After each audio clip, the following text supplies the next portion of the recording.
A broken sword was on his knee. I saw many wounds on him. It was Boromir, my brother, dead. I knew his gear, his sword, his beloved face. One thing only I missed, his horn. One thing only I knew not, a fair belt, as it were of linked golden leaves about his waist. Boromir, I cried, where is thy horn? Whither goest thou, O Boromir? But he was gone. The boat turned into the stream and passed glimmering on into the night. Dream-like it was, and yet no dream, for there was no waking. And I do not doubt that he is dead and has passed down the river to the sea.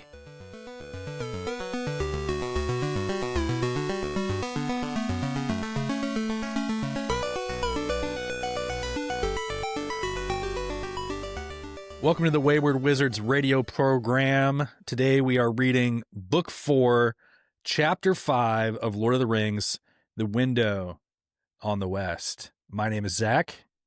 My name is Logan. And that selection that you read to start the episode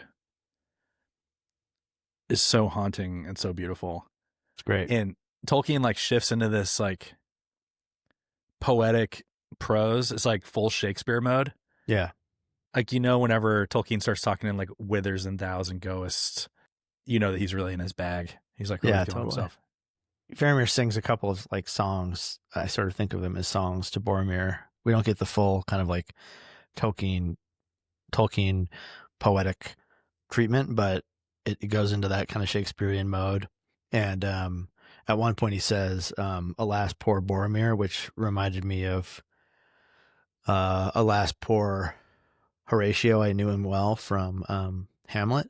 And I don't know if that was a reference or not for sure, but it definitely rings that way, And so I think you're right that when Tolkien is really wanting to get your attention, or a character is deeply, deeply moved, right? Right. They go into that more kind of stage speak.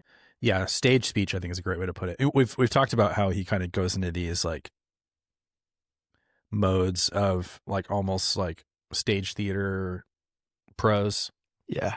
I think it's a good example of that. For the most part, it's not the way that most of these characters speak, but every once in a while, characters the characters that come to mind are Gandalf.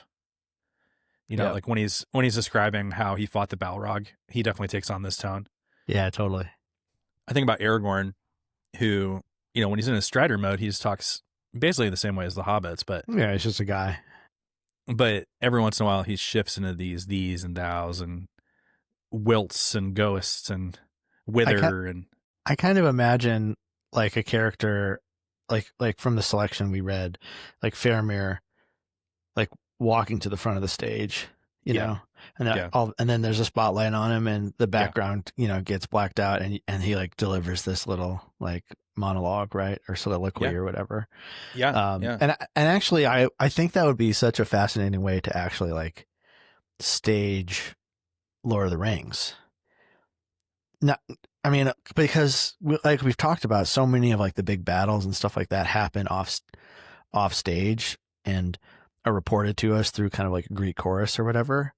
And I think it would be a fascinating way to experience this book. I don't know if anybody's ever attempted that, but there have been several stage productions of Tolkien's works.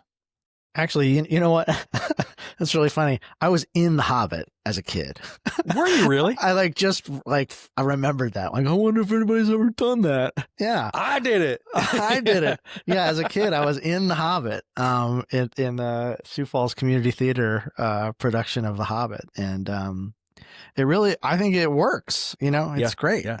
This chapter is one of my favorite chapters in the entire book. As I was going through and listening to it on the Andy Serkis audiobook, there are so many lines in this that just jump out at me as it's all-time favorite lines. It's remarkable. Yeah. The first one that comes to my mind is, Faramir being I do not love the sword for its brightness. It's like all these descriptions of what Gondor was, how it's fallen, and like Faramir's hope for Gondor. I love the way that he talks about Gandalf. Sam kind of famously is like, there's something like wizardish about you, There's something Yeah. like you said, there's something elvish about Frodo. I think there's something like a wizard about you. That's so interesting, that idea that he's like got a little bit of wizard to him, and that he, when he talks about Gandalf, I almost think you can like see through his eyes when he was a child what it's like to view Gandalf. But like everybody is reduced to that station when they are in around Gandalf. Right. So much of this chapter is just dialogue between Faramir and Frodo. Yeah, I think it'll be actually kind of an interesting challenge for us to do our normal kind of like step by step kind of work through of what's happening in this chapter. Right. Because a lot of it is just happening with them sitting down and talking to each other. There's not a lot of like big plot beats here. Yeah. Yeah, I think it's fascinating. We talk about how Aragorn does this like kind of Sherlock Holmes thing several times in the book, where he's kind of piecing together events and coming to the exact correct conclusion about how events had unfolded based on small clues that he's able to find because he's a tracker. Yeah. Faramir. Well, so Frodo and Sam give a lot away to Faramir. Yeah, they do. I think we should talk about that. Like we talked about it, how like when he first meets Faramir, he's just like, "Oh, I'm Frodo. This is Sam. We're on this quest. This is my Mordor. social security number." Like, yeah. It's definitely like a little bit like, dang, Frodo, like you're on a secret quest, guy. Like maybe don't spill all the beans. He doesn't tell him what happened with his relationship with Boromir, and he doesn't tell him what Isildur's Bane is. But Faramir is able to, through his like powers of deduction, and we talk about how characters sometimes have almost like superhuman insight into other characters' motivations. Like Galadriel has this, Frodo to some degree has this. Seems like Faramir has a little touch of this too. Like he's able to kind of peer into people's unspoken thought, but he's able to perfectly piece together, like, okay, Isildur's Bane is some heirloom, some weapon of the enemy, and my brother wanted it because it would be really hard for him to have a weapon that he couldn't use. Because unlike me, he does love the sword for its brightness. He does love war and battle. We're different in that way. Yeah.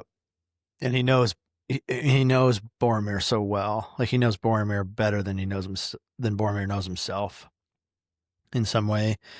I also think, there's something about maybe in Tolkien about characters with wisdom. When they meet each other, they like see each other's like mutual wisdom, and they just like start telling the truth right. to each other, Right. Right. But I think I think that's, Frodo just like recognizes that in Faramir and is like kind of willing to like spill the beans in that way. And then Faramir, it really is fascinating, this chapter, because you're right. Like it's this deductive thing that he goes through, and it takes place over at least a couple days. Right. And so like Faramir has a chance to like mull it over, and he gets like closer and closer to the truth. Yeah. And he gives him a little bit of wine. He loosens him up a little bit. Yeah. And he's like, hey, and a nice meal. Why don't you come back to my like secret lair? The bat cave is really comfortable this time of year. Yeah. Right. And we'll give you better food than you've had in 2 months or whatever. One last thing before we jump in. Faramir has like this power of deduction that we've been talking about, but he also has this wisdom where he comforts Frodo by saying, like, essentially, hey, it's really good actually that you guys didn't go to Minas Tirith, because it would not have worked out the way that you wanted it to. And I don't know if you remember, there was this episode where we kind of like said, all right, if they had gone to Minas Tirith, at that fork in the road where they have to decide, do we go to Minas Tirith or do we go to Mordor? If they had gone to Minas Tirith, what actually would have happened? And I kind of laid it out where I was like, I think what would happen is they would get to Minas Tirith, Aragorn would be imprisoned as a pretender, Boromir would forcibly take the ring, they would march on Mordor with force, and then Mordor would win that battle and get the ring back. And then Sauron would become the king of the world, and everything would be under his dominion forever and ever to this day. I think you lay that out beautifully, and it gave me chills when you talked about it on that episode. And it's like, why are they even considering this? Like, this is something that goes all the way back to the Council of Elrond. They said this wasn't an option. Why, after Gandalf dies and they are striking out from Lothlorien, why do they even like consider this option? But Faramir, he comforts Frodo by saying, like, Boromir may have recognized Aragorn's authority, as you say. He may have recognized his claim, but when push came to shove, if you get Boromir in his own city and you have this weapon in front of him, he's going to choose to, fight Aragorn. And I think there's some interesting stuff in the draft history that I think we'll get into once we get to that quote that I'll kind of lay out. But okay, that being said, let's jump in. So Sam in the last chapter has just kind of cheekily said to his captors / protectors, these forayers, these rangers of Gondor, go quietly when you must. No need to disturb my sleep. I was walking all night. And Mablung says, I do not think the captain will leave you here, Master Samwise, but you shall see. So it's kind of unclear at the end of last chapter. Okay, are these little guys captives or are they guests?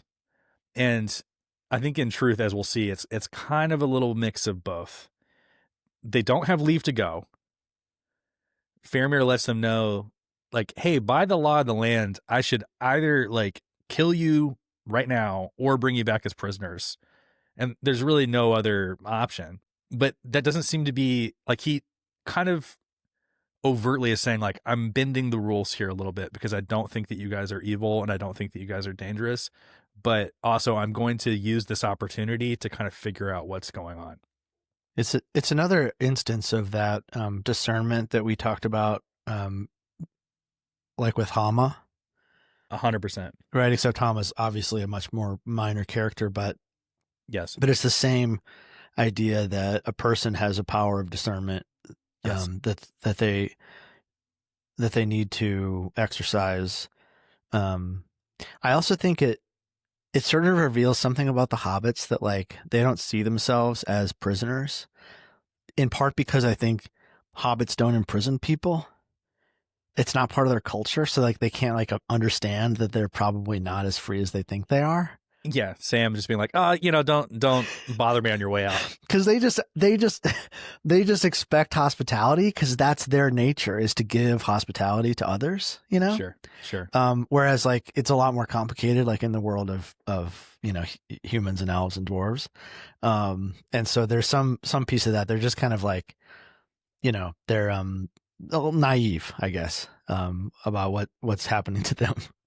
And they're captives, or at least not like full guests. There's a sense that they do not have leave to go, but there is a point when they're blindfolded, but they're not bound, and their swords aren't taken away. Because at one point they start to pull their swords on Faramir at the end of this chapter. Yeah, Faramir, he left them in the last chapter saying like, hey, if I survive this next fight with these giant elephant monsters, I'll come back and I'll talk to you some more, because I want to figure out some more about, this Boromir guy who we don't realize we don't realize they're brothers at this point. Yeah. Right. That's the reveal in this chapter.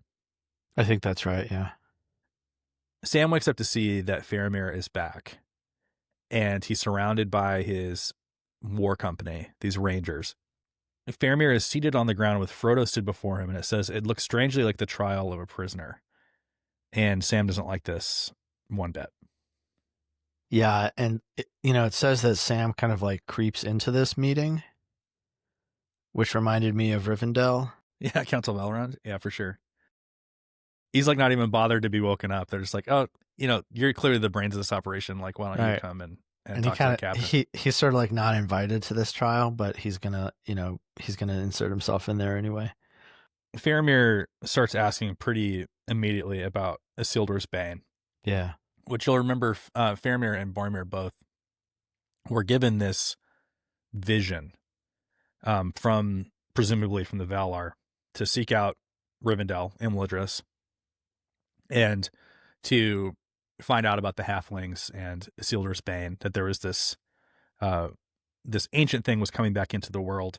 So he says here, it was at the coming of the halfling that Isildur's Bane should waken, or so one must read the words, he insisted. If then you are the halfling that was named, doubtless you brought this thing, whatever it may be, to the council of which you speak, and there Boromir saw it. Do you deny it? Frodo can't answer because he doesn't want to lie, I think. That's another really big like theme in this chapter. You know, these are not liars. They may not say everything they know, but they're not going to like willingly tell a lie. And this gets ahead of ourselves a little bit here, but Faramir says, I would not snare even an orc with a falsehood. Yes. Which seems like something Aragorn would say, you know? Yes. Like, Yes. like always there's this like virtue ethic, and Frodo's non-answer here is kind of part of that. Yeah. Faramir is like, look, if this concerns Boromir, it concerns me. He goes, an orc arrow slew Isildur, so far as old tales tell.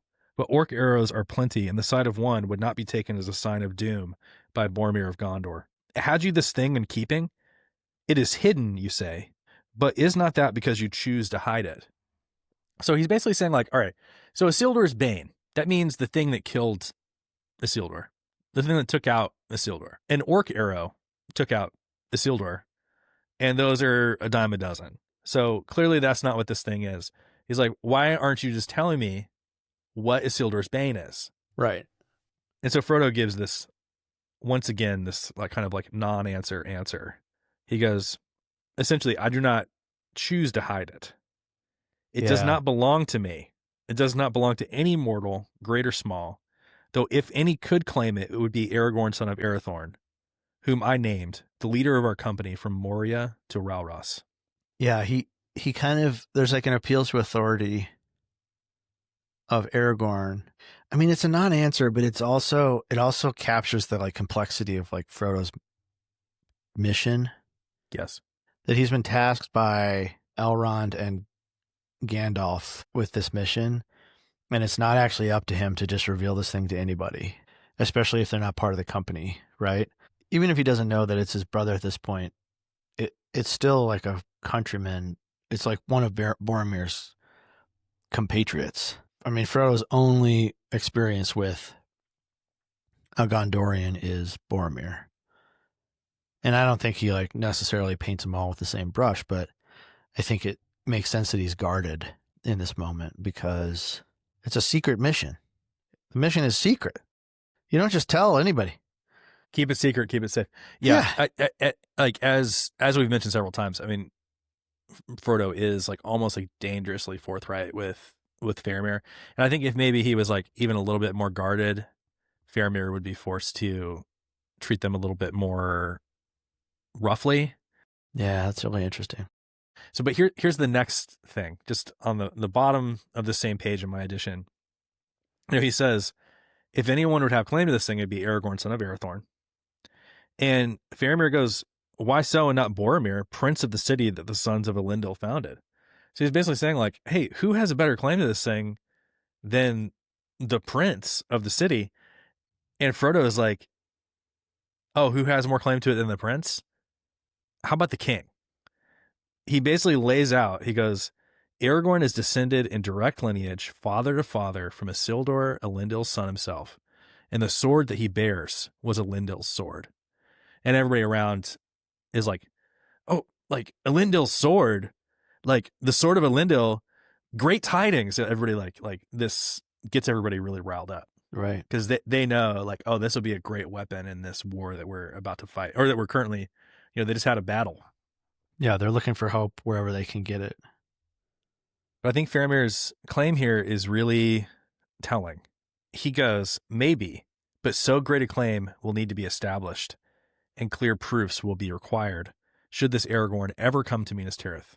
So that's exactly what happens. Like when Aragorn, kind of joins the Battle of Pelennor Fields and they're Right. victorious, he doesn't enter the city. He sets up his tents outside the city because he's like, I'm not going in there until I'm like basically demanded to go in because the proofs Yeah. are so clear. Like invited. Yeah, it's that whole part is so fascinating in that I can't wait to like get to that because I think it's really interesting, like politically, Faramir's smart. He's like, okay, you think Denethor, like the steward of Gondor, is just going to give up his power? No, of course not. Because they're not the king, but they have a lot of power, and they're not just going to give that up willingly. Even though they see themselves as stewards, right? There's still, power exercises itself in a way, right? I think it's interesting that, Faramir, like, refers to Boromir as a prince. Yeah. Like, I don't think Boromir ever referred to himself as a prince. No. He refers to himself as the son of the steward.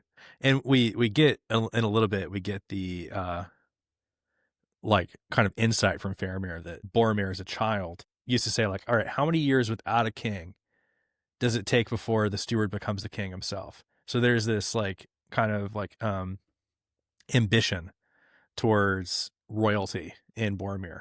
Yeah, right. But Frodo is like, yeah, you're saying it's going to require proofs, but Boromir was content with the proofs that he was shown. Says he was satisfied of that claim. He goes, indeed, if Boromir were here, he would answer all your questions. And he's like, they were at Ralros just a few days ago, so I bet you eventually they're going to end up back at the city, and you can just ask him then whenever you meet him, because that was the plan, was for him to go to Minas Tirith. So, and whatever's left of our company, they're probably going to be there with him, so you can talk to him about those things whenever you meet back up at the city. Right. And Faramir, he goes, then you would grieve to learn that Boromir is dead. So I kind of forgot, like, Frodo doesn't have any clue that Boromir is dead at this point. Yeah, it's like completely shocking to him. And this is the bit that you mentioned earlier. Frodo essentially says, are you lying to me? Yeah. Like, why haven't you mentioned this before? Like, are you trying to catch me in some sort of trap? Yeah, that's where Faramir says, I would not snare even an orc with a falsehood. And Faramir still doesn't have the full picture, right? He just knows that he's died. Yeah. But so he can only tell Frodo a little, but that's where Sam gets upset. Yeah, he's like, all right, enough of this. Like, it's one thing to interrogate Frodo while I'm asleep, like he's some sort of prisoner, or on some sort of trial. But this is another thing. He's like, are you trying to say that we murdered Boromir? Like have a little common sense, Yeah, and it's such a comic scene, the way Tolkien describes this. See here, Captain. And then Sam planted himself squarely in front of Faramir, his hands on his hips, and a look on his face as if he was addressing a young hobbit who had offered him what he'd called sauce when questioned about visits to the orchard. And the gathered merry men are like, what is going on? This guy. Who is this guy? And they're amused by the sight of their captain sitting on the ground and eye to eye with a young hobbit, legs well apart. So he's like grounded, right? Bristling with wrath. This is beyond their experience. Yeah, nobody talks to Faramir like this, especially not someone who's 3 feet tall. And it doesn't say that he wags his finger in his face, but you kind of get that idea, Oh, absolutely. Especially because he says, see here, see here. Yeah, see here, young hobbit. Sam goes, what are you driving at? Let's come to the point before all the orcs of Mordor come down on us. So he's like, hey, lest you guys forget, we're only like a couple days walk from like the literal gates of doom here. Yeah, right. Yeah, so maybe we shouldn't all just like sit around and start to accuse each other of like impossible things. He goes, if you think my master murdered this Boromir, then ran away. This Boromir is such a interesting. I mean, Sam spent months with this guy at this point, so it's still kind of funny. He still kind of thinks of him in like kind of distrustful ways. Yeah. If you think my master murdered this Boromir, then ran away, you've got no sense. But say it and have done, and then let us know what you mean to do about it.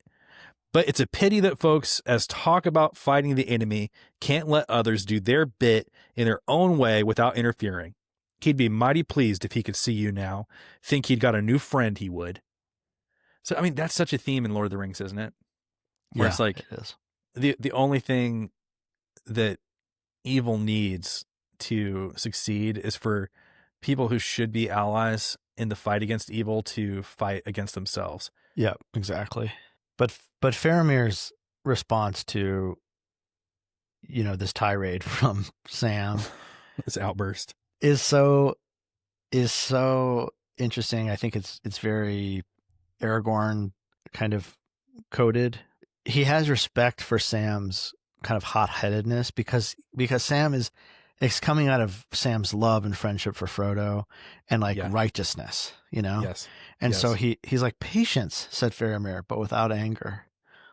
Look, you're kind of a ninny muggins or whatever. Yeah, What's ninny hammer. You're kind of a ninny hammer. A little bit of a noodle here. And so like, I understand that, but like, don't speak before your master. Like, he's a lot wiser than you. He says wit, but you know, he's wiser than you are. And by the way, if I was as hasty as you are, I would have killed you a long time ago, because that's my job in this forest. Yeah, I'm commanded to slay all whom I find in this land without the leave of the Lord of Gondor. Right. So like, my job is to like track down people like you, who like aren't even supposed to be here. And I'm like already kind of like over my skis here. Right. Be thankful that I'm more patient than you. Yeah. Because otherwise you'd be dead. Exactly. And so he says, just be comforted, sit down and be quiet. I love this line here. He goes, essentially like, you know, it's my job to kill you, but I do not slay man or beast needlessly and not gladly, even when it is needed. It's great. And Sam just plops himself down. And as I was reading this last night, I just thought to myself, like, this would be me. I have been Sam in this situation so many times. I mean, where you just speak up and you have somebody opinion. should really do something about this, and then someone says, "How about you sit down and you're not the one to lead us here, pal." You're actually not as like in charge of the situation as you think you are. Sam sits down, red face, so he's embarrassed, you know. Yeah, but it's so embarrassing. He's not wrong. I mean, he is just like, hey, like, how about you quit interrogating my master? So I think Faramir like recognizes like, okay, he's not fully wrong, but also he definitely like puts him in his place. I love this line here. Faramir says, "You asked, how do I know that the son of Denethor is dead? Tidings of death have many wings. Night oft brings news to near kindred, 'tis said. Boromir was my brother." So here's this reveal. Like, they don't know up to this point that Faramir is Boromir's brother. But I love that night oft brings news to near kindred. So he's like basically saying like, there's ways for brothers to know these things. Mm-hmm. Like I just know. Like a mystical connection. Yeah. Yeah. Yeah. And so he asks Frodo, like, essentially, like, do you have a proof that you knew Boromir well? Right. Like, is there some token that he bore that you could tell me of that, you know, that would prove that you were his compatriot? And Frodo says, I remember that Boromir bore a horn. And Faramir responds, you remember well, and as one who has in truth seen him. I love this detail, and I didn't note this until I read it again. It said that if the horn be blown at need anywhere within the bounds of Gondor, as the realm was of old, so a larger area than it is now, its voice will not pass unheeded. And then he says that he heard the horn blown. Yeah. But he heard it in a kind of spiritual way. Yeah, from the north. This is 11 days before, so that kind of helps us establish a timeline as well. That the breaking of the fellowship was 11 days ago. From the northward it seemed, but dim, as if it were but an echo in the mind. A boding of ill we thought it, my father and I, for no tidings had we heard of Boromir since he went away, and no watcher on our borders had seen him pass. How many miles away, right? Like this idea that he heard it as if it were an echo in the mind. So did he actually hear the horn? Is it like that powerful of a horn? I don't think so. I think it's like a spiritual. It's a spiritual thing, right? And like it's the same. It's the same idea. I think that like when Boromir blows the horn, when the Balrog is chasing them, stops him in his tracks, right? And it stops him in his tracks. So there's something about this horn that's kind of like magical. Yeah. And there's a spiritual connection here as well. Well, so a question that I had was, who hears it? Is it just Faramir and Denethor? Yeah, or does Faramir just report to Denethor? Or does everyone in Gondor hear it if they're Right. like listening for it? Or is it just the near kindred? And we go straight from this. I think it's important that we go straight from this kind of spiritual hearing of the horn into Faramir's report about seeing Boromir Yes. lying in the boat. And it says it was 3 days after. It says on the third night after, another and stranger thing befell me. Okay, so here's my question. And I don't know if we'll get at an answer to this. Is this something that actually happened to Faramir? Or is this a vision? Or is that a distinction that doesn't need to be made? You know, did he actually see Boromir float by in a boat? Or did he see a vision that was given to him by the Valar or whomever of his brother's dead body? Because he describes it as though he like actually sees, like the description of Boromir that we get, he can't have known about the boat from Lothlorien. He can't have known about the belt that he wore. The wounds on his body are described exactly as they were from the actual battle. And he knew that he had done something glorious and honorable at the time of his death because of the way that he describes his face as being more beautiful than it ever was in life, and how that communicated to him that he had done something honorable. What do you think? Did he actually see it? Because here's my question. If it was not just a vision, if this is actually Boromir's funeral boat that somehow miraculously survived the falls of Ralros and is now floating out to the sea, why didn't he grab the boat and bring it to shore? It says that he waded out into the water. Yes. So he's close enough to see all these details. And close enough, presumably, just to grab the boat. And they're like the size of a canoe or something. So like he could grab the boat and pull it to shore. And I think that he would have done. They also find, later on we find out that the horn has been found in several pieces. Yes. And that was the one thing not in the boat. Right. And so there's some, there is some physical remnant or something. So I think it's a waking vision. I don't think it's a dream necessarily. But he also says, I don't exactly know what this means. It was no dream, for there was no waking. Yes. So it's not like he woke up and thought, oh, it was a dream sent by the Valar. He didn't wake up in bed. No, but I do. So he's awake, but he's having a vision. This idea of like, actually, did he actually see it? I think what he saw is like communicated to be more powerful and true than what we think of as actually. If he had seen it with his eyeballs, it would be less true. Right, exactly. He really did see Boromir, but in a way that's more real than if he, quote unquote, actually saw him, because he sees like a true revelation of who Boromir was in the end in his sacrifice to save Merry and Pippin, and in his kind of last moments with Aragorn, where Aragorn gives him absolution.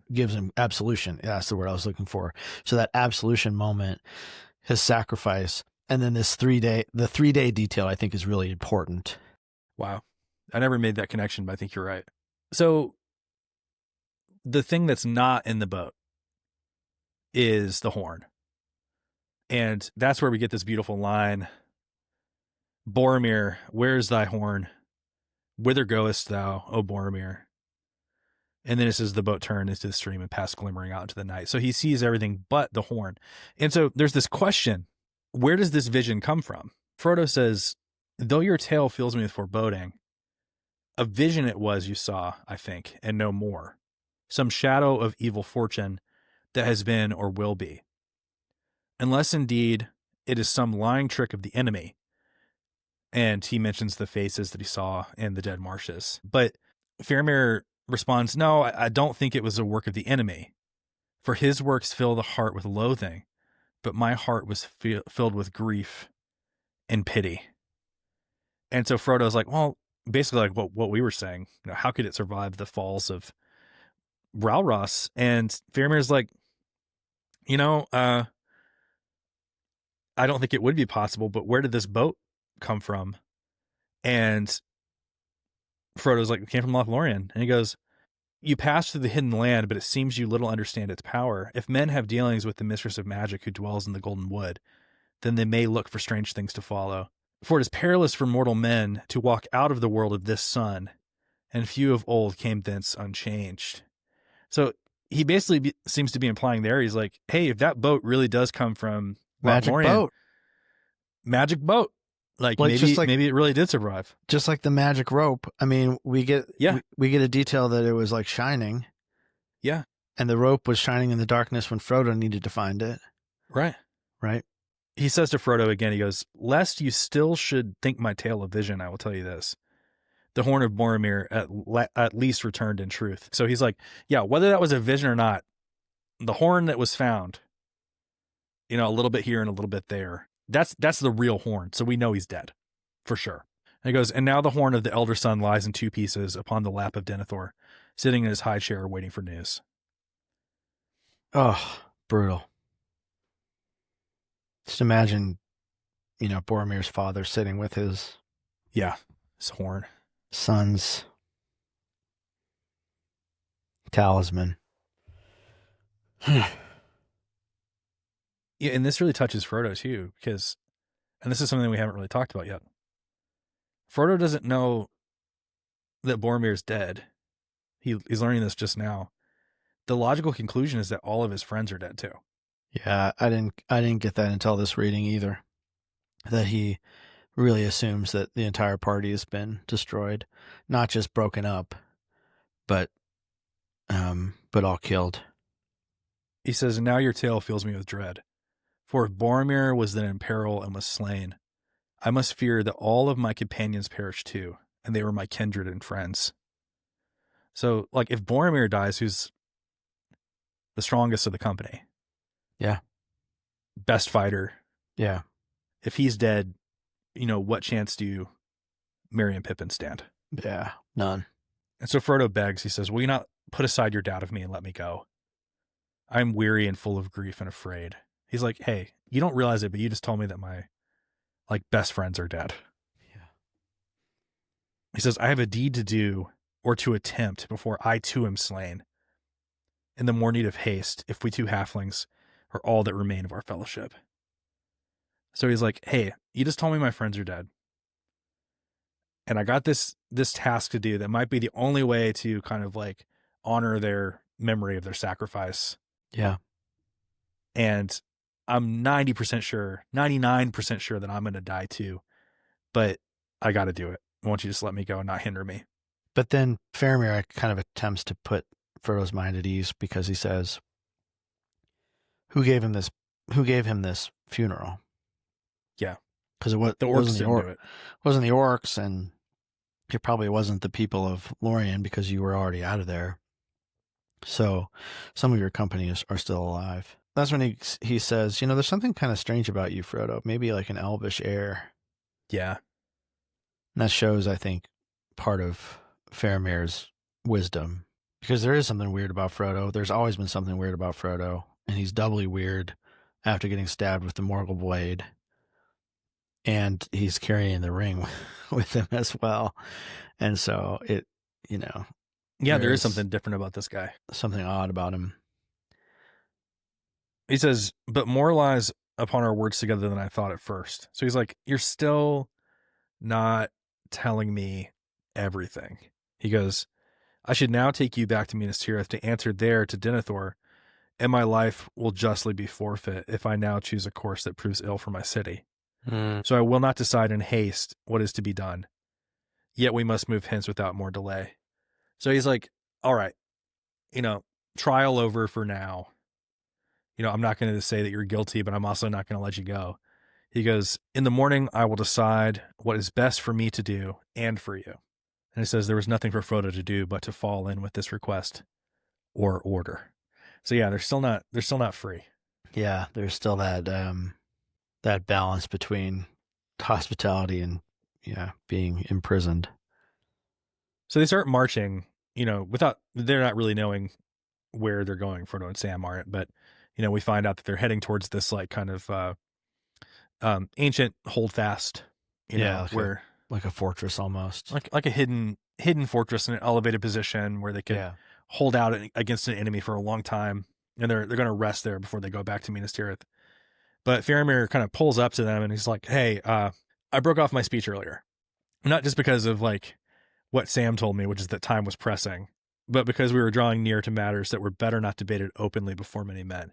So he's like, "Hey, I actually like I could have checkmated you guys in front of all my guys, but I think this is better between just the two of us, just us." He goes, "I turned rather to the matter of my brother, and didn't mention Isildur's Bane anymore, but that was an intentional aside because I knew that was what's really important here, and that's what we're not talking about." Yeah, we get more insight to. Well, first of all, Frodo says, as we were saying before, "I told no lies and the truth all I could. I'm doing my best not to lie to you." Yeah. But Faramir, we get that a little bit of insight into, again, like Faramir's deductive reasoning and also his wisdom, where he says, "I would hazard that Isildur's Bane lay between you," meaning between Frodo and Boromir, "and it was a cause of contention in your company. It must be some mighty heirloom, and these kind of things don't breed peace among Confederates."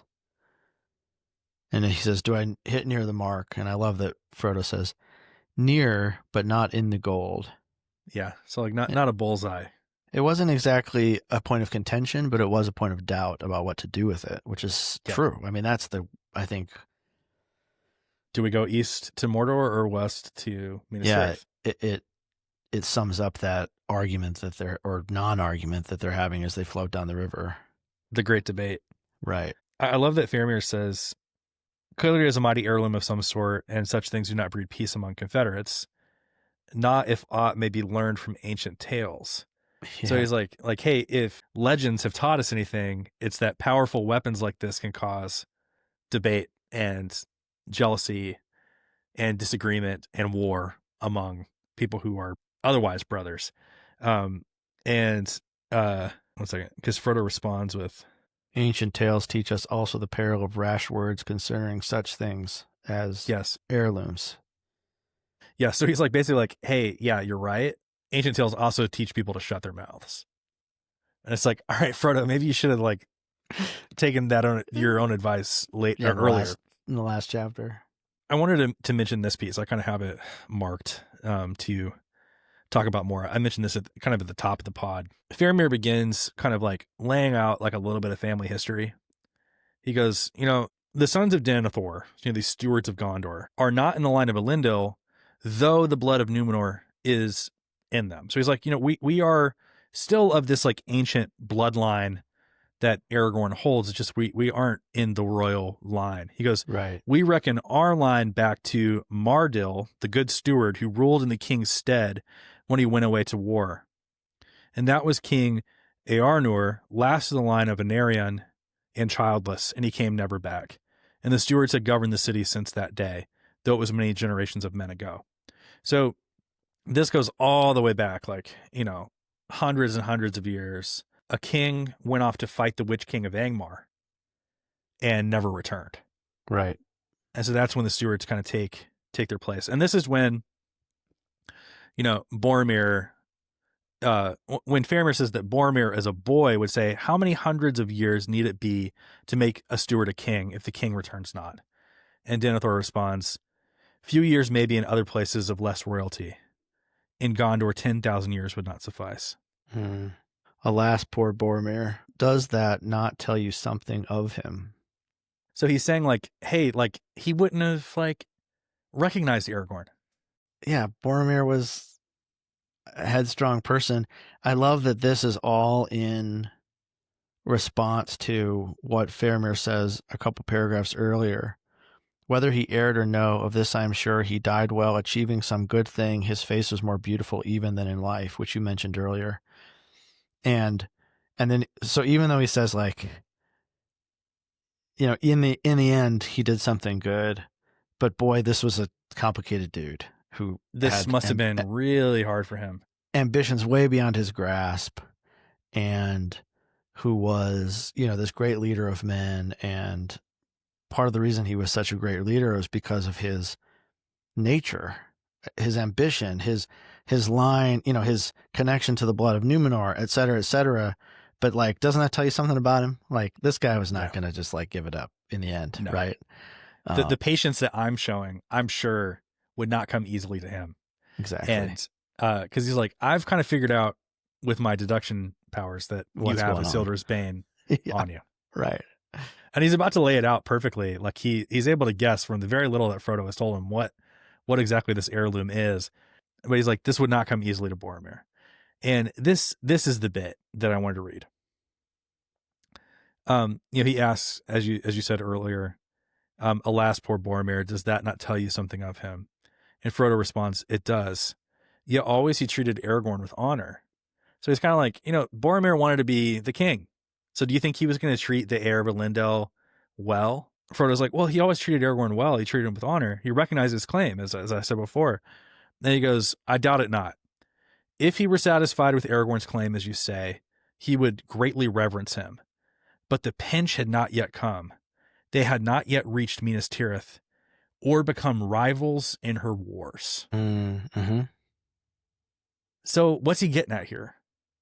I think what he's getting at is if Boromir had not fallen, if the company had not been torn apart, he would have claimed the authority of the king for himself, and Aragorn and Boromir would have become enemies.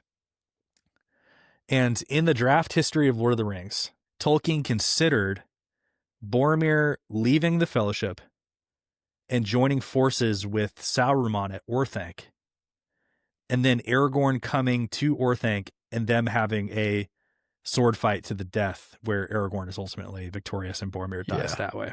Yeah. So that was always kind of like underlying these things as like a possibility. Like there was always a possibility that Boromir and Aragorn were going to become enemies. And you can see that in their interactions that make it into the book.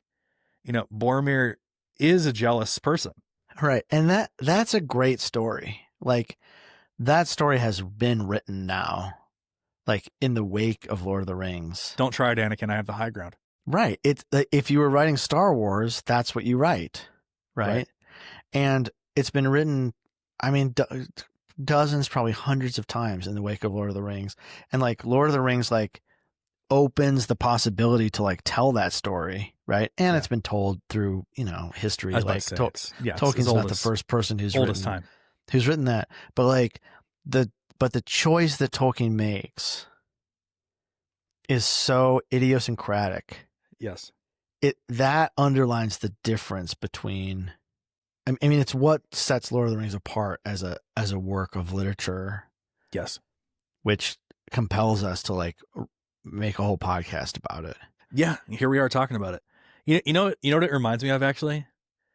We talked a couple chapters ago about how I was kind of like, you know, when they get to the Black Gate, it kind of reminds me a little bit of when they get to the mountain and they're kind of like, all right, what do we do now? Like, they don't have a plan until they get there. In the draft history of The Hobbit, there was a time when Tolkien was planning on Bilbo to put on the ring, go into the Dragon Hoard, see Smaug sleeping, see the space in his his soft belly where the scale was missing, and go and stab him with sting and kill him. Because that's kind of the old like mythic style. It's like Bilbo is set up as the hero, and so of course he's going to slay the dragon. What ends up happening is so much weirder and stranger and so much less like modern in its telling. You know, it's like by chance the dragon goes to Lake Town, and this character that we've not even met kills him with this like ancient arrow that like only he could shoot, and it was and then they find out like days later, secondhand from like a bird or something, like how this all played out. You know, it's just not it's not the way that you and I would write the story. No. The way you and I would write it would be Bilbo killing him, because that's like, He's the hero. he's the hero. And so, like, you know, if you and I were writing Lord of the Rings and we had, you know, the character of Boromir, how would we write it?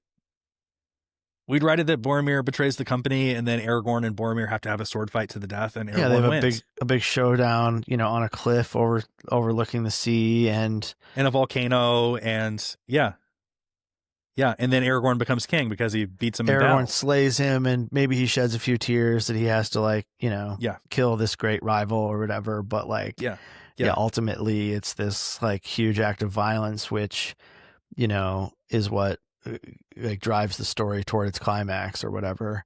But it's not Aragorn's strength as a warrior that makes him king, right? In Lord of the Rings. Yeah, he doesn't enter this. I mean, later on, right? He doesn't enter the city and become the king until he becomes this healer. Yes. And it's his moment with it's his moment with Boromir as priest, right? Yes. Which reveals him as the king to Boromir. And before he is even crowned king, he marches with his men who he inspires and kindles hope in them with Gandalf's help for this great act of sacrifice. Yeah. You know, Boromir is freed from his sin through his like sacrificial act to save the hobbits. And Aragorn is crowned king because of his sacrificial act of marching on the Black Gates to give Frodo time. Yeah, that's what makes Lord of the Rings special and different. Yeah, absolutely. Definitely worth, I think it's so worth that aside and touching on that, because it's it really, I think it gives us really deep insight into what Tolkien is up to. So here we get like the insight into kind of the genius of Faramir. He guesses that Isildur's bane is not the orc arrow that slew Isildur, but instead it is some weapon that Isildur took from the hand of the unnamed with a capital U in this battle of the Dagger Lad, where the dead marshes that we just visited were. He says, "What in truth this thing is I cannot guess," thing with a capital T. "A fell weapon perchance, devised by the Dark Lord. If it were a thing that gave advantage in battle, I can well believe that Boromir, the proud and fearless, often rash, ever anxious for the victory of Minas Tirith, and his own glory therein, might desire such a thing and be allured by it." And I think he can tell that he is like, once again, getting more and more towards the gold, towards the bullseye that Frodo mentions. And he goes, "But fear no more. I would not take this thing if it lay by the highway. Not were Minas Tirith falling in ruin, and I alone could save her. So using the weapon of the Dark Lord for her good and my glory. No, I do not wish for such triumphs, Frodo, son of Drogo." I think you really believe him in this moment. It's like Galadriel. Yeah, he wouldn't take it any more than Galadriel would or Aragorn would. Yeah. And, you know, I think that's kind of the like mythic quality of Faramir's goodness is like, you know, or as Gandalf for that matter. Yeah, or Gandalf as the kind of like the Robin Hood to Aragorn's Arthur to Gandalf's Merlin, like that kind of legendary status of these characters. And Boromir doesn't rise to that level. No. But it's a great allusion there. I would not take this thing if it lay by the highway. Yeah. If it were just some piece of gold lost on the ground, unguarded. Yeah. You know, or, you know, lying at the bottom of a river, right? He wouldn't take it. He wouldn't be, you know, he almost wouldn't even be tempted to take it. Because he has a humility and a wisdom that Boromir doesn't. Would you read the next selection, starting with "For Myself"? Yeah, all the way through that paragraph, because this is like kind of an iconic speech. You know, like we get these like ring-induced monologues throughout where you kind of see the darker side of characters, but we also get these monologues of real like high dignity and grandeur. And this reminds me so much of Galadriel's speech from the Mirror of Galadriel chapter, Yeah. There's lots of parallels here, but I think it's worth reading in full. Yeah, this is one of those paragraphs where every word is really Poetry. so well considered. For myself, said Faramir, I would see the white tree in flower again in the courts of the kings, and the silver crown return, and Minas Tirith in peace. Minas Arnor again as of old, full of light, high and fair, beautiful as a queen among other queens, not a mistress of many slaves, nay, not even a kind mistress of willing slaves. War must be while we defend our lives against a destroyer who would devour all. But I do not love the bright sword for its sharpness, nor the arrow for its swiftness, nor the warrior for his glory.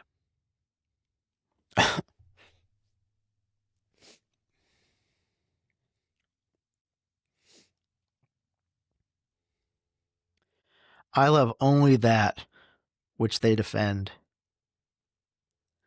the city of the men of Numenor. And I would have loved her for her memory, for her ancientry, her beauty, and her present wisdom, not feared, save as men may fear the dignity of a man, old and wise. God damn. Beautiful. That's so beautiful. And he says, so fear me not. Yeah. Like, do you believe me? I just walked to the edge of the stage and delivered this to the audience. So, yes. He says, if you will trust me, it may be that I can advise you. You in your present quest, whatever that may be. Yes, and even aid you.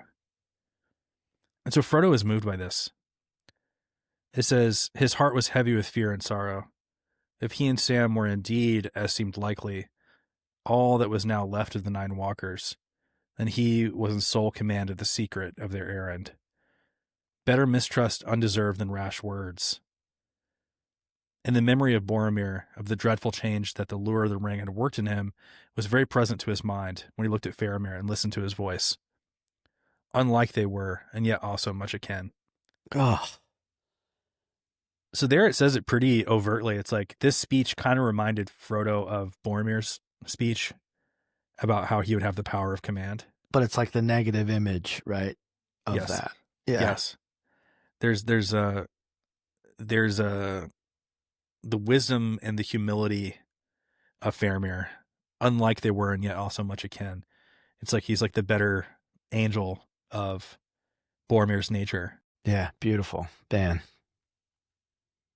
So they continue walking and they get to a point where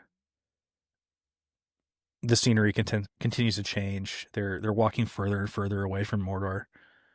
And they come to a place where they have to be blindfolded. This again is like, I think intentionally set as like a comparison point as them entering into the kingdom of Lothlorien. Mm-hmm. He says, it is a command that no stranger, not even one of Rohan that fights with us, shall see the path we now go with open eyes. I must blindfold you. And here Frodo is like, it was the same going into Lothlorien. Gimli hated it, but, we hobbits endured it. So he's like, we'll endure it again. Yeah. And Faramir, I love this line here. He goes, it is to no place so fair that I shall lead you, but I am glad that you will take this willingly and not by force. So he's like, oh, I'm so glad you didn't make me like kick your asses and put these blindfolds around you against your will. Put you in a sack and carry you thanks. This is going to make it so much easier for me to keep you imprisoned. So I mean, they are still under arrest, but they make their way into this high place that the ancient Gondorians were able, with their skill, to divert water away from this hollowed out area where it would have normally been filled with water rushing through. It reminds me a little bit of the seat of, what is it called? The seat of Amun-Hen. Yeah. That it's a high place and it's almost gives you like a mystical vision of the landscape or something. Yes. And they get in and, they have their blindfolds removed. And it says, as their eyes grew accustomed to the gloom, the hobbits saw that the cave was larger than they had guessed and was filled with a great store of arms and victuals. Did you look at victuals? Yeah, I know that word only because of Redwall, the Brian Yeah, Jacques books, because sure, sure. they're always eating victuals. Well, so And I looked it up. I was like, victuals. I looked it up, and yeah, it's pronounced vittles, yeah.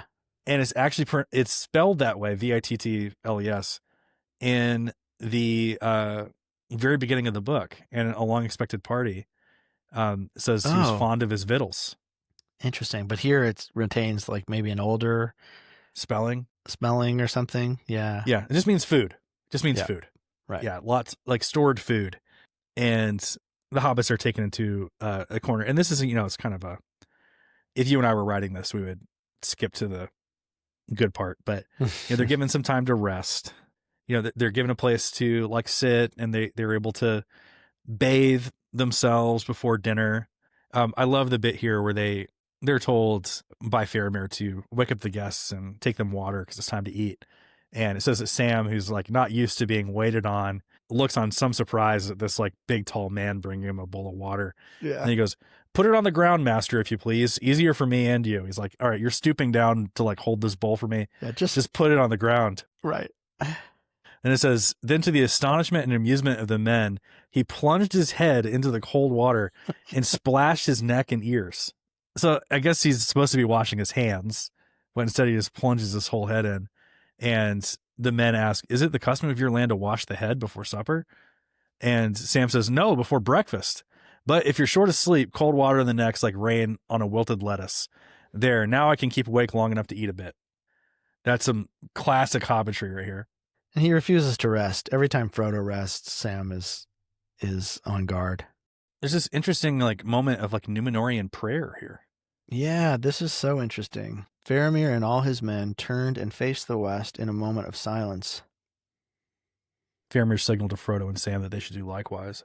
"So we always do," he said. Yeah, he explains this to them. This is like I think anybody who's traveled internationally, you have these moments where you're kind of looking to your host to. And you're like, "What do we do here? How do we just how dig do I in, or how do I bow? Like, are we going to pray? Like, you're kind of looking to your host. So he explains this to them. This is like a real act of like hospitality, I think.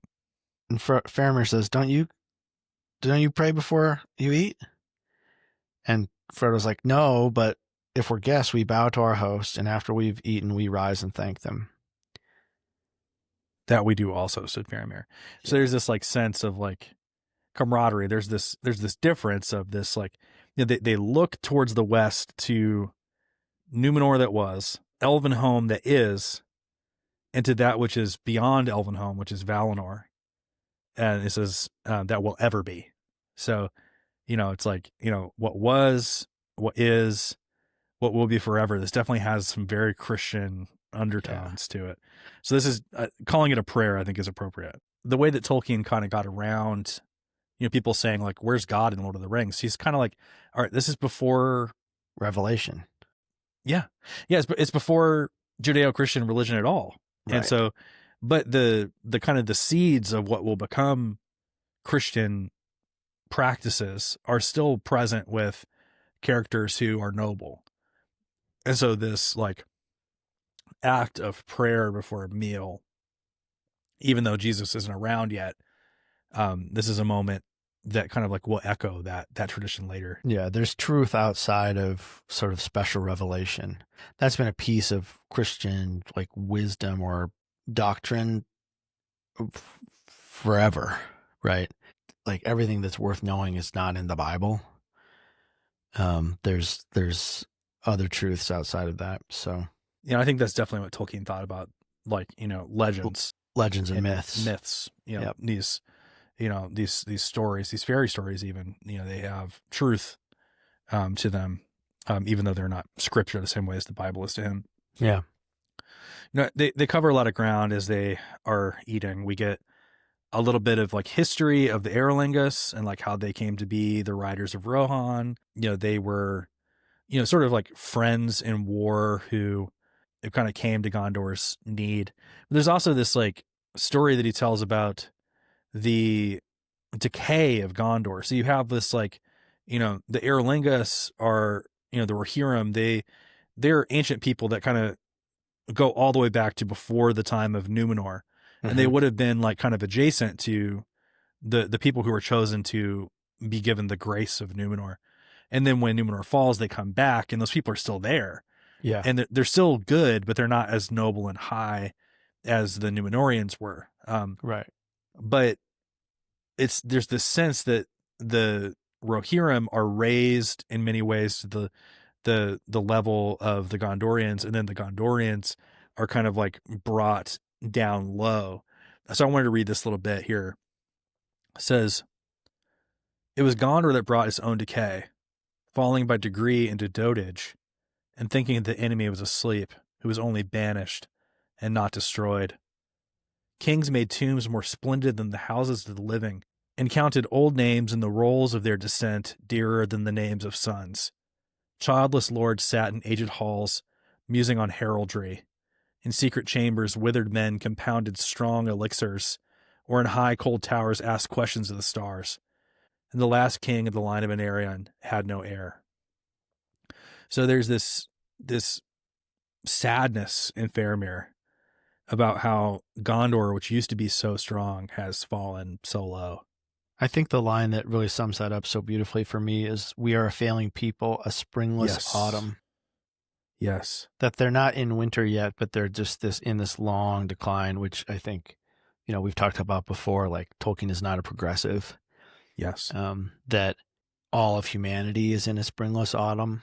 Part of the decline that Faramir is describing here is their mistrust of the elves. Yeah. He says, "Men now fear and misdoubt the elves, and yet know little of them. And we of Gondor grow like other men, like the men of Rohan. For even they, who are foes of the Dark Lord, shun the elves and speak of the Golden Wood with dread." Sam, who's been drinking wine, he's maybe getting a little bit loose-lipped, and maybe this was Faramir's plan all along. He says, "The Lady of Lorien, Galadriel, you should see her. Indeed, you should, sir. I am only a hobbit, and gardening's my job at home, sir, if you understand me. And I'm not much good at poetry, not at making it, a bit of comic rhyme perhaps now and again, and, but not real poetry, so I can't tell you what I mean. It ought to be sung. You have to ask Strider, Aragorn that is, or old Mr. Bilbo for that. But I wish I could make a song about her. Beautiful she is, sir. Lovely." And Faramir is like, "Oh, she must be lovely indeed, perilously fair." And Sam says, "I don't know about perilous." It says, "It strikes me that folk take their peril with them into Lorien and finds it there because they brought it in. But perhaps you call her perilous because she's so strong in herself. You could dash yourself to pieces on her like a ship on a rock, or drown yourself like a hobbit in a river. But neither rock nor river would be to blame. Now, he starts to say Boromir. Faramir's like, "Yeah? What?" Boromir? What about Boromir dashing himself on the rocks of Lorien? Did he take his peril with him? And Sam, again, way too loose-lipped, says, "Yes, sir, begging your pardon. And a fine man as your brother was, if I may say so. But you've been warm on the scent all along. Now I watched Boromir and listened to him from Rivendell all the way down the road, looking after my master, as you'll understand, not meaning any harm to Boromir. And it's my opinion that in Lorien he first saw clearly what I guessed sooner, what he wanted. From the moment he first saw it, he wanted the enemy's ring." Yeah. Spills the beans. It's so fascinating because this is all happening on 665 in my edition, but all the way back on 652, Faramir says, "Boromir, oh Boromir, what did she say to you, the lady that dies not? What did she see? Yeah. What woke in your heart then?" He knew. "Why went you ever to Lorelin Dorinan?" Lorelin Dorian. Yeah. What a name. "And came not by your own road upon the horses of Rohan returning home in the morning." And so, but Sam totally spills the beans here, right? Yes. That was Faramir's suspicion. Yes. Yeah. What did you say to the lady that dies not? Sam comes out with it. "The enemy's ring." And Frodo's like, "Sam, God." And Sam again starts being like, "Oh, the gaffer was right to say all those bad things about me. I am a noodle. I totally am a ninny hammer. whenever you open your big mouth, you put your foot in it, the gaffer used to say. And right enough. Oh, dear. Oh, dear. And then he turns to Faramir and he pleads with him. He's like, now look here, sir. Don't you go taking advantage of my master because this servant's no better than a fool. You've spoken very handsome all along. Put me off my guard, talking of elves and all, but handsome is as handsome does, as we say. Now there's a chance to show your quality. Faramir responds by saying, so that's the answer to all the riddles. The one ring that was thought to have perished from the world, and Boromir tried to take it by force, and you escaped and ran all the way to here to me? Yeah. It's like I could have the ring, you know? Here in the wild, I have you, 2 halflings. Yeah. And he says, a pretty stroke of fortune, a chance for Faramir, captain of Gondor, to show his quality. And he laughs. He goes, ha! He stands up. And the hobbits misread this as aggression, you know? Yeah, they immediately are like, they draw their swords on him. And it says, fumbling for their sword hilts, they stand back to back against the wall. And everybody looks up at this. You know, it's enough of a ruckus that the merry men all look around to see what's going on. But I think this is important. We've touched on this a few times. Faramir laughs. It breaks the tension. Yeah, whenever a character kind of laughs, it shows it doesn't show them as frivolous. It shows how serious they are. Yeah, it shows that Right. they're not enthralled. The fact that he can laugh at something so perilous and evil as the ring, like he just laughs in the face of it. He's like, I'm not going to take this thing from you. No, you know, no, come on. And then he's kind of laughing at Boromir. He's like, alas for Boromir, it was too sore a trial. He never was gonna. It's like, poor guy, pass the trial. Yeah. Like he was screwed from the very beginning, from the time he was a child. Yeah, he never had a chance. Yeah. How you have increased my sorrow, you 2 strange wanderers from a far country, bearing the peril of men. But you are less judges of men than I of halflings. We are truth speakers, men of Gondor. Not if I found it on the highway would I take it, I said. Even if I were such a man as to desire this thing, and even though I knew not clearly what this thing was when I spoke, still I should take those words as a vow and be held by them. He says, but I am not such a man, or I am wise enough to know that there are some perils from which a man must flee. Sit at peace. And be comforted, Samwise. He says, you think you've stumbled, but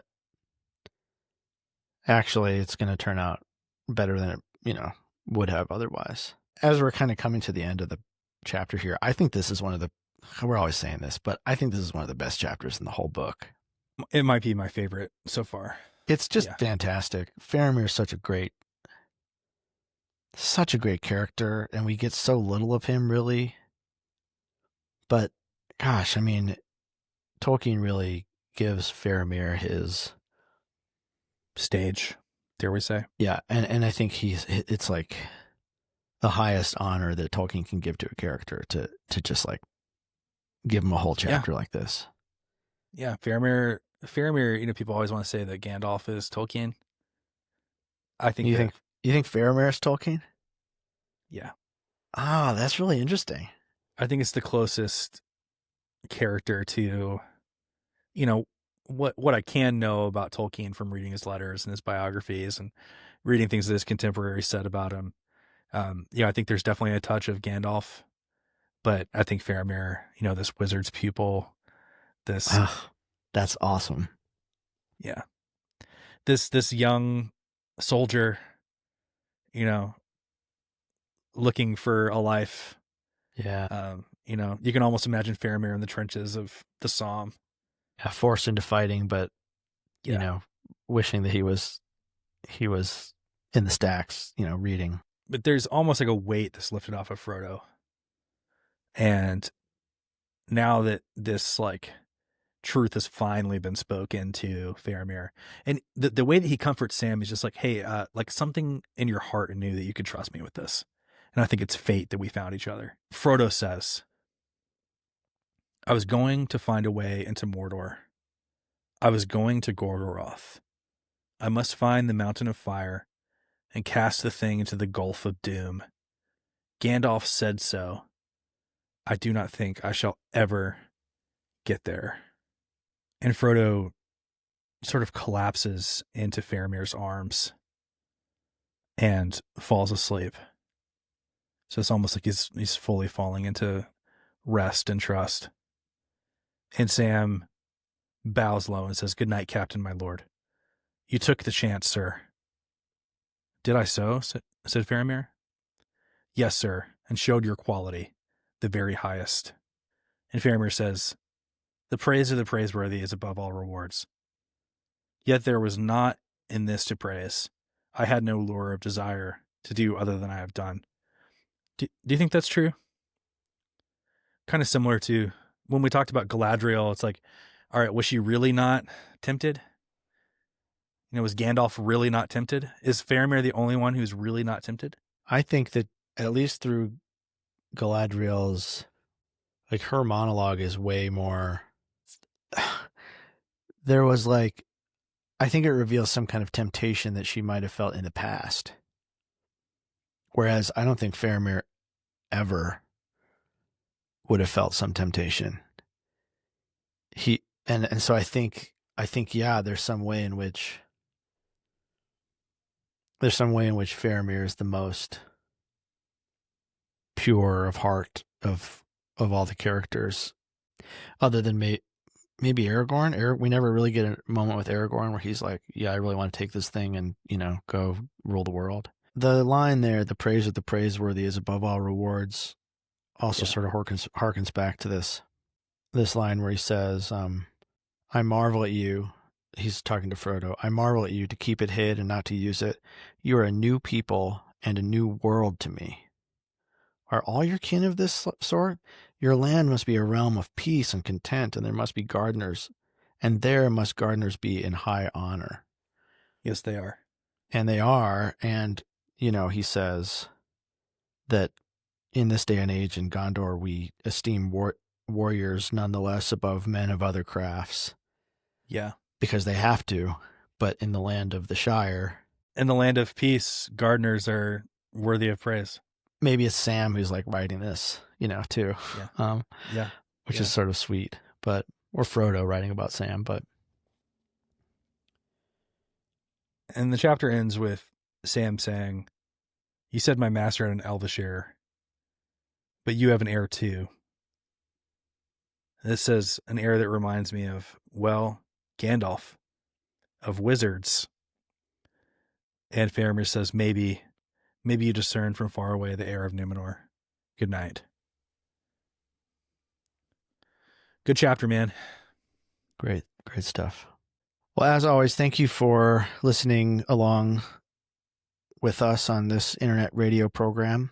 Join us next week for Book 4, Chapter 6, The Forbidden Pool. And if you want to help us out, you can share the podcast with a Lord of the Rings fan in your life.